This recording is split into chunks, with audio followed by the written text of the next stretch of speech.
What's going on, guys? Welcome back to the Master's Degree, the third episode right here on the No Holds Barred Network, your source for all wrestling podcast content and more. And I'm your host of the Master's Degree podcast, your self-proclaimed greatest host, Kyle Masters. And guys, welcome to this third episode of this single podcast that I'm doing right here in the network. I will be giving you guys my opinions, and I guess you can call them quote-unquote expert analysis on some trending things going on in the wrestling world.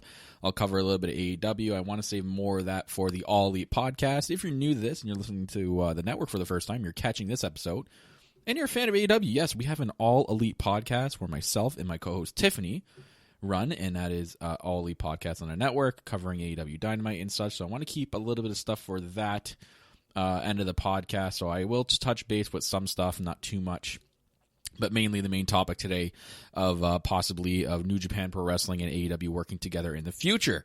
I do cover WWE. I have a lot of WWE stuff today, and a little bit of New Japan, sort of Ring of Honor and AEW stuff. So we'll keep that for the end. We'll just start off with the WWE, and might as well get this thing going here.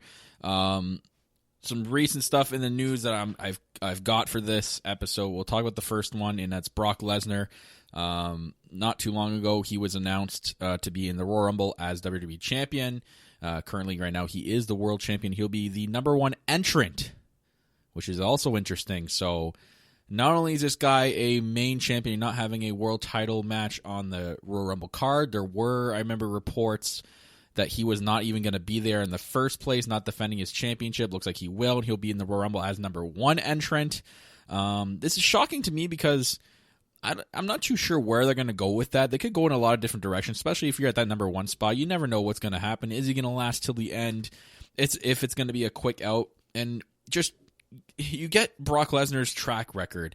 He's not the type of guy to have a long match. Like, I don't remember the last time we had a Brock Lesnar long match. So for him to last till the end in the Royal Rumble, I think I'm going to lean more on the no side that it's going to happen. I think whoever eliminates him will be his opponent for the Royal Rumble, whether they win the Royal Rumble or not, because they get to choose any championship of their choosing, and there's still a Universal title that's going to be out of the picture there. So I know the main focus and what everyone's going to be focusing on is everyone thinking that this year's Royal Rumble is going to be facing Brock Lesnar no matter what. But guys, there's another world championship in this company.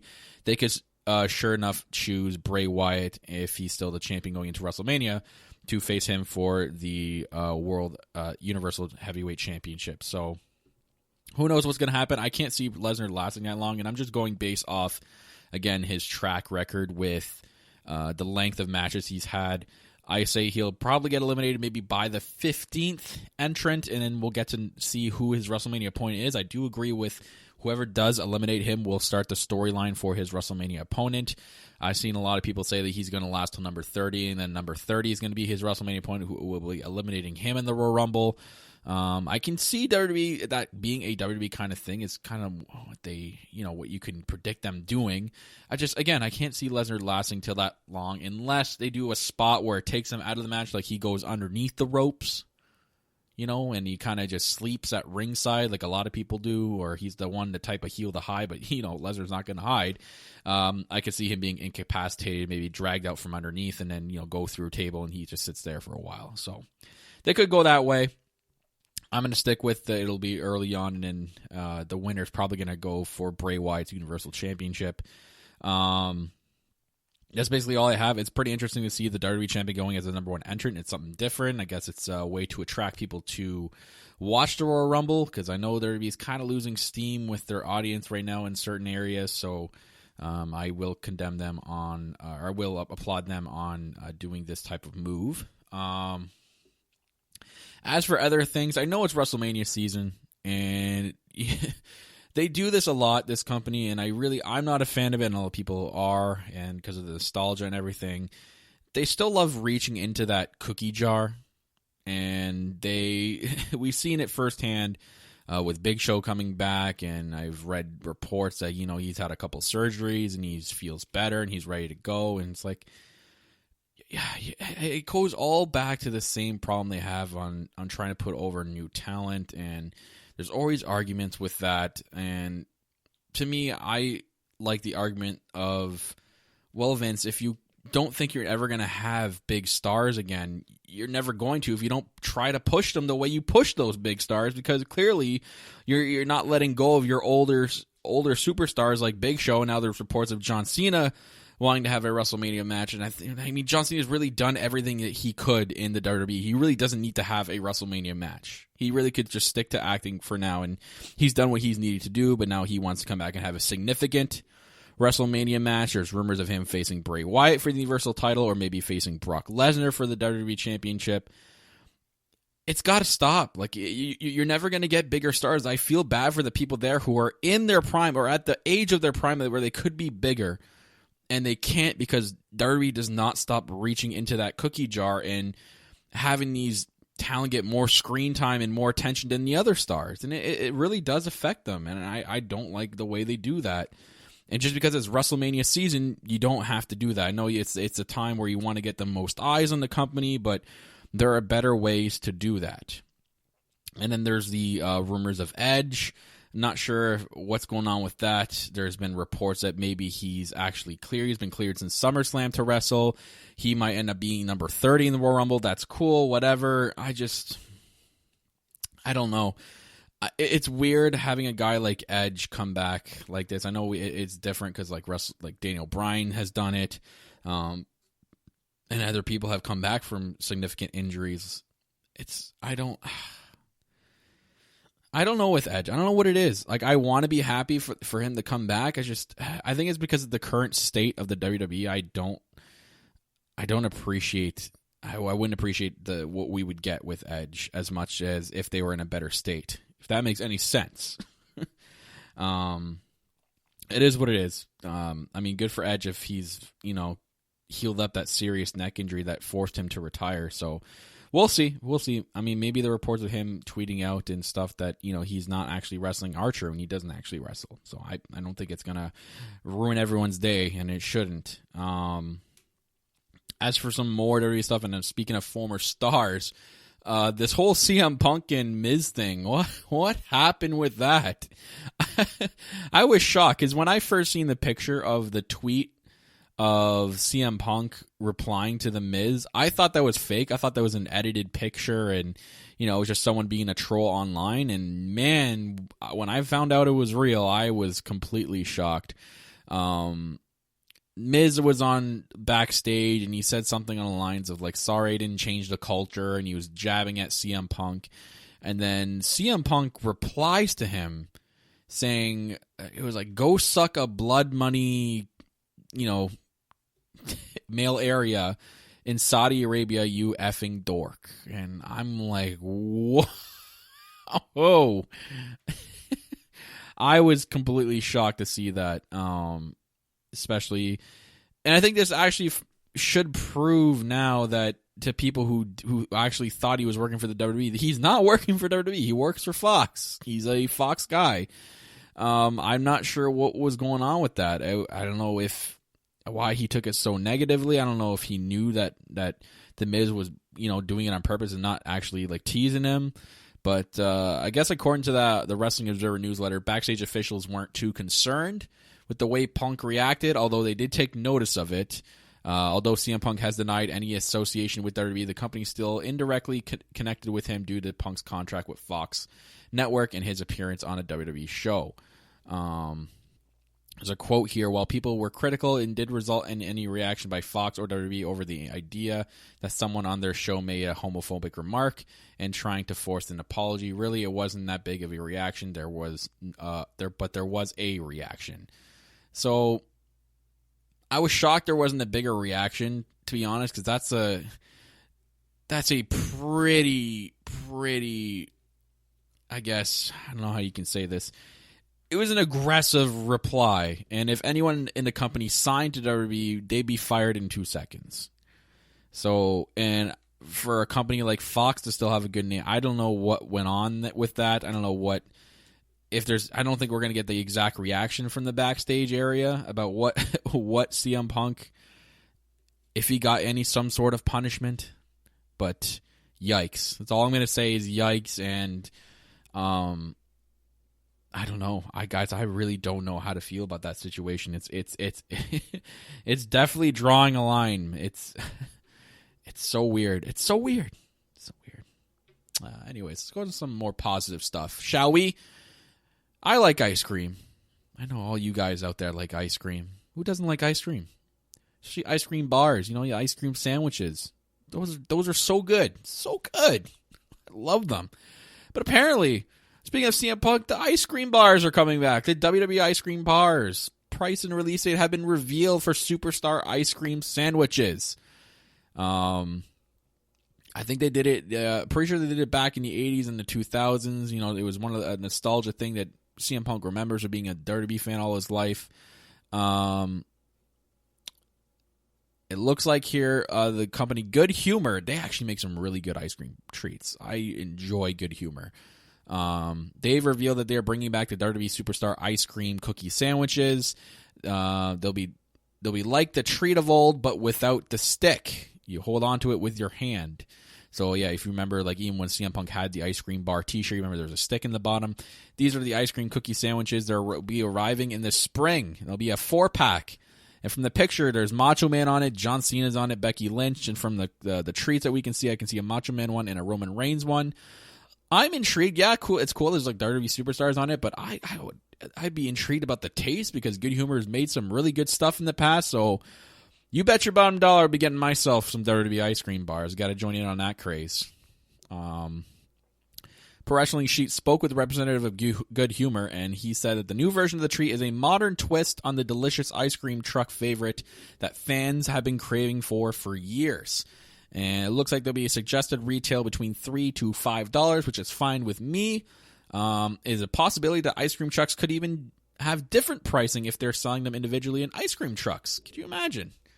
The selection is a mix of classic and today's modern superstars. We got Roman Reigns, John Cena, Becky Lynch, and Macho Man Randy Savage. So I'm excited to see what more superstars they'll add to it. I'm sure they're going to fly right off the shelves when they get sold, when they announce the release date that they'll be out. So I'm excited for that. I love ice cream sandwiches. So it's great to see that WWE ice cream bars are making their return.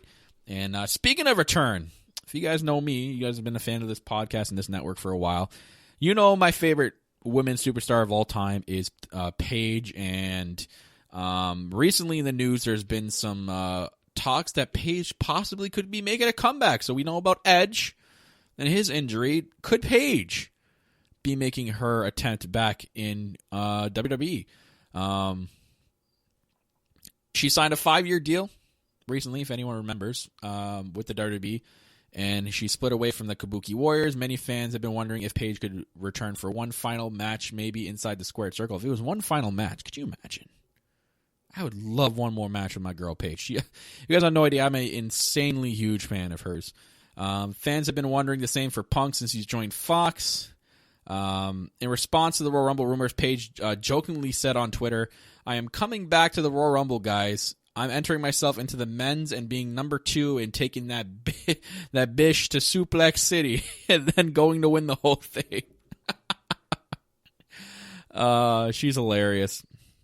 She's funny. And then and she posted a video clip, I think, of CM Punk dressed like I don't know what she was dressed like. I'm trying to click the video. It's not letting me click it. The media can't upload. Oh no, it's a GIF. There you go. She was dressed as someone. It was a Halloween episode. I don't remember what she was dressed as. Someone will have to tell me that. But then CM Punk replied to it with the Spider-Man, pointing each at each other, seeing things, like saying, "Oh, I'm gonna do the same thing what you just did." So Paige joking about it. Who knows if she's even medically cleared or if it can physically be medically cleared. Her injury is more fresher than Edge's. Edge has been away for a lot longer, so I'd be cool for a welcome of Paige back. That'd be sweet, even if it was just in the Royal Rumble. I can always get on board with a one-off. As for back long-term, I highly doubt that. But just with my girl Paige, I hope so. We'll see. Anyways, something ridiculous too. When you talk about Royal Rumble, we also got to include WrestleMania. This was interesting. There was a fake WrestleMania 36 card released out. Someone tweet or put it out on Reddit or whatever. This is hilarious because the picture is literally the page is identical to the one that CM Punk released, a WrestleMania 30 card that he found. I guess he had a piece of paper from the original WrestleMania 30 card before the changes, and he found it while he was doing spring cleaning in his house.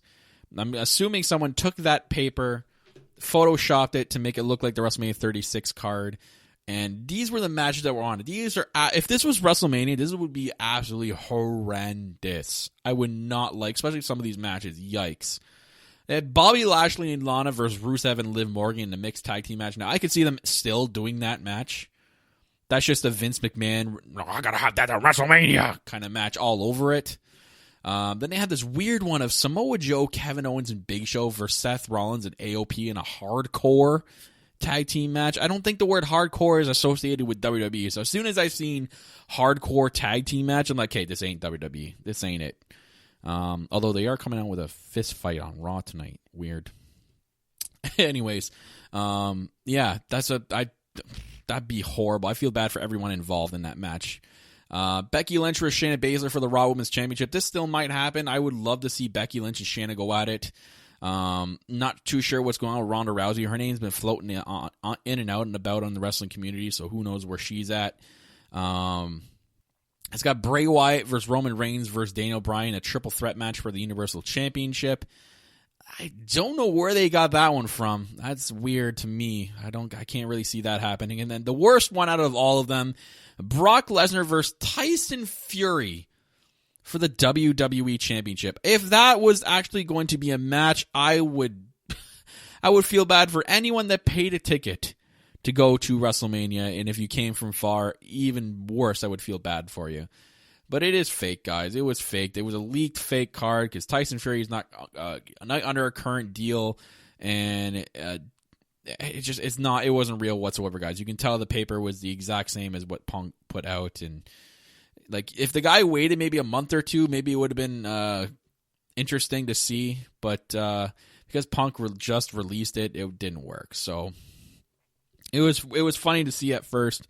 Some horrendous matches on there that don't look like WrestleMania type matches, but yeah. And if you look closely, it said I'm pretty sure it says 2010 on the right hand side of where the logo, or the left hand side where the WrestleMania logo was. So nice try. Anyways, I don't think I have any more WWE stuff. No, I don't. We'll move on, guys. Go a little bit of AEW stuff. There's been stuff in the AEW news about them losing steam. I really don't think so. I'm not going to touch too much base on that because I covered it on AEP.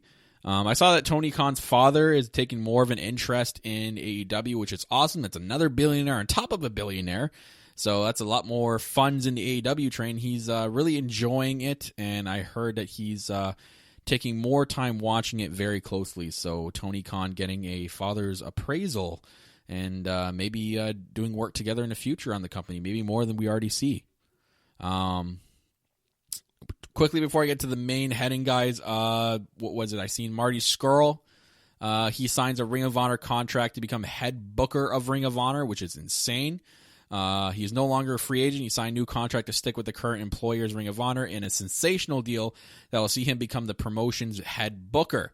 PW Insider broke the news, which was last night, stating that Scurll will replace Hunter Delirious Johnston as the man with the pencil, though his predecessor will remain with the promotion in some kind of creative capacity. Johnston has held the head booker's position since replacing current WWE man Adam Pearce in August 2010. Per the write-up, Scurll took on his new role this weekend. There's no word on how long he has re-signed for, though at least 2 years seems likely, given that Ring of Honor has been inking wrestlers to multi-year contracts lately. Marty's new deal also allows him to take outside bookings. The Wrestling Observer Dave Meltzer called it the largest contract in Ring of Honor history.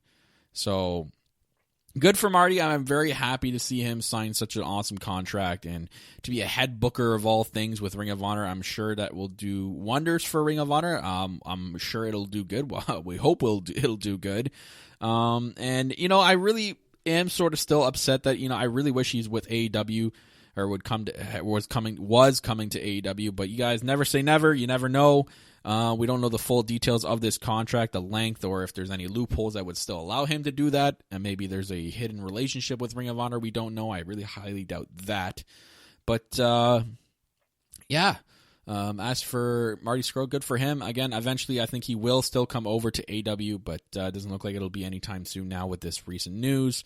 Yes, we can all be sad about it, but guys, let AEW grow even more without having to keep bringing out outside talent. Let it build up what we have now. So, and speaking of AEW, guys, they just signed. I guess they signed former Impact Wrestling champion Brian Cage. This would be huge. According to all reports, like there's SoCal Uncensored reported that Brian Cage was signed to AEW with a contract.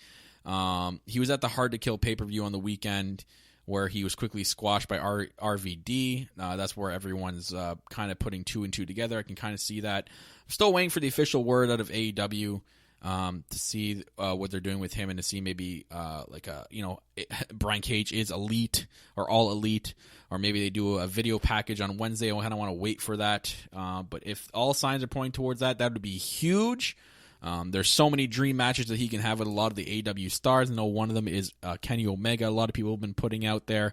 I would love to see Brian Cage and Kenny Omega go at it. But again, Brian Cage, an exceptional piece of talent, and is a huge signing for AEW if this is 100% true. And I'm sure it is. So good on AEW for signing such a great independent star. So I'm excited to see what Brian Cage has for the AEW roster and AEW television show, if this is true.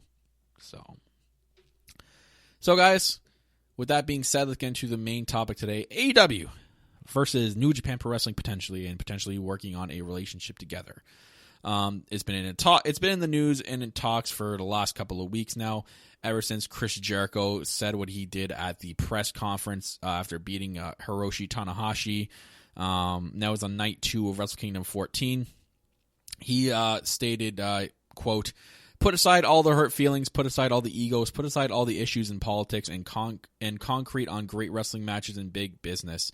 I haven't been doing this at the highest level for the last 29 years, and some people say the greatest of all time because I am a stupid businessman. I can see the amount of money that we can make together with AEW New Japan Pro Wrestling, both here in Japan, United States, Canada, England, Australia, and all around the world."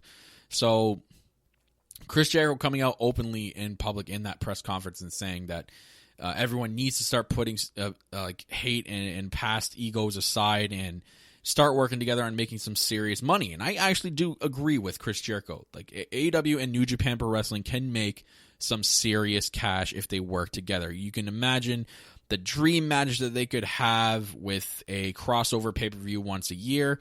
And that's what I mean when I say work together. I'd say maybe once a year like they did with the Ring of Honor Supercard, which did very, very well together with that pay-per-view and other pay-per-views they've done with cross-promotion. And now when you have a bigger company like AEW and a growing bigger company like AEW, your chances of making it even more popular are obviously going up. So a relationship with New Japan and AEW, I don't think it's out of the question. I think everyone would love to see a cross-promotion type of pay-per-view, or even have one superstar appear in the other. Like we already had AEW stars appear on New Japan's Pro Wrestling's television. I think now we need to start seeing maybe some New Japan Pro Wrestling people appear on AEW television for some sort of match. So I think the relationship is going to grow even further as the time goes on. Cody Rhodes even addressed this situation, and he at the event, Cody defeated his. Okay, one sec here. I had it right here open in front of me, and now I don't. See, I had so much news today. I guess he said. He got asked a question during a press conference on a working relationship between New Japan and AEW. He says, "I think the thing that was strange to me was people were asking for this partnership.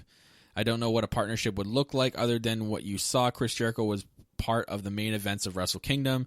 John Moxley as well. They both were successful. What did he call it? The Forbidden Door? The Forbidden Door. It may be forbidden, but clearly the door is opening and closing and opening and closing. So it's public. So it's public knowledge that some guys here, myself included, and have exceptions to work with New Japan Pro Wrestling's or Pro Wrestling. But I know that New Japan Pro Wrestling's focus is New Japan. AEW's focus is AEW. So Cody Rhodes, I think maybe we're one of those people who might have some bitterness towards New Japan. It kind of sounds like just from taking that. I think it's going to take some time. It's not going to be anytime soon. But I think eventually both companies need to bury the hatchet because I think they can seriously make some big money together. And I think they can do wonders. It could just be for a one-off. Once a year, have a cross-promotion pay-per-view. Both companies able to promote each other and gain some stuff out of that. And I think they would do good. I think for sure a once a year kind of super card would do great. And you can have it. I don't know. They'd have to move the schedule a little bit around, but they could have it whenever they want. To be honest here, and fans would like it. Fans would drive out to go see it. I'm sure fans around the world would drive out to go see a super card like that, depending on what the card put together. And all you have to do is work together once a year. I don't think that's too hard or too difficult to ask, just for these two companies to come together and do something together once a year and make some money. Have a chance to make some money and get your wrestling out there on a global platform. More than it already is. So that's really all I have for that, guys. Let me know what you guys think with the whole relationship and if you guys think it'd be a good idea for New Japan and AEW to work together. That's probably going to wrap it up here for this episode of the Master's Degree, guys. I'm not sure when the next episode will be out. Make sure you look out for it on my Twitter account at Real Kyle Masters, and also follow the network at NHB Network on Twitter as well. Subscribe to us on YouTube and follow us on all listening platform guides. They're all in the description below on the YouTube version of the podcast. I'm your host, as always, the owner and CEO of the No Holds Barred Network, Kyle Masters, and I'll see you guys next time on the next episode.